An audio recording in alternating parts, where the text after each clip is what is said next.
Hello guys, welcome. Weekly mentoring video, Monday, November 2nd, 2020.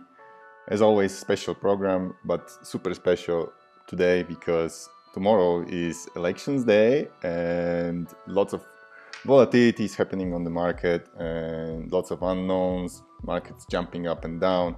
What to do in this kind of situations? How do you handle your portfolio? What's going on? We're gonna have a little view on the market and look at the portfolio, and I will show you how I handle things in this kind of situations.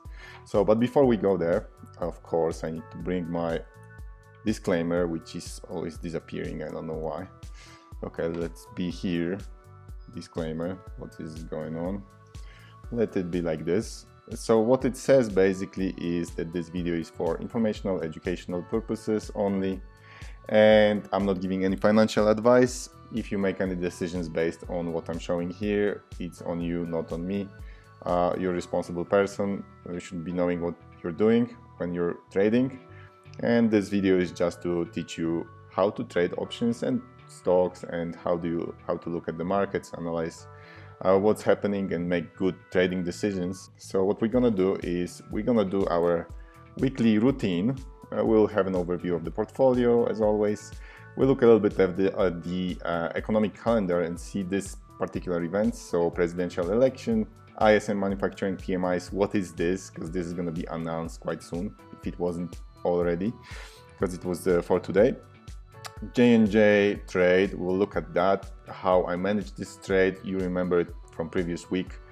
We had to handle this by shorting some stocks to do some delta hedging on this one. How does it look today? AU, that's a mining company, and I'm going to talk a little bit about cash flow there.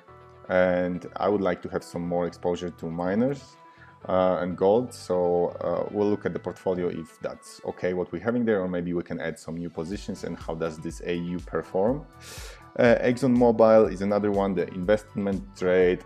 Dividend is coming, so we're gonna have a look at how this stock is performing now. On the portfolio, on the monitor page in Thinkorswim, it does not look very well, but I will show you in the account statement what is really happening with ExxonMobil.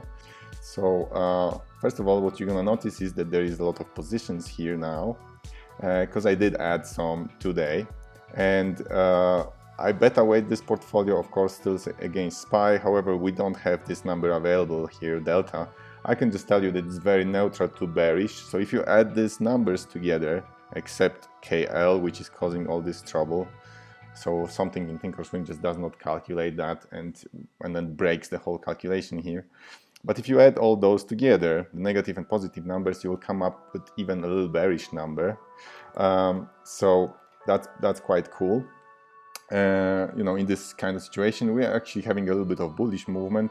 I'm willing to stay a little bit cautious right now, and also I would love to be super neutral. So having a delta on this beta weighted portfolio close to zero. Intel, well, it started off as a vertical spread like this, which Intel destroyed basically in one day. Here, earnings announcements, which was what I was talking about. They actually beat their earnings, but look at that drop. You know, it's crazy. It just dropped massively on very positive news. That's what we've been talking about with this article. You know, things like that happened, 18 years ago, and now it's happening again. I wonder what that means. But anyway, so it dropped and then starts coming back up now. But basically, that drop destroyed my vertical spread completely. It drove it to almost max loss. So I said, like, wow, I'm just gonna keep it. Like, makes no sense. If it's like $30, just close to the trade, it's anyway like 80% or whatever, 90 loss.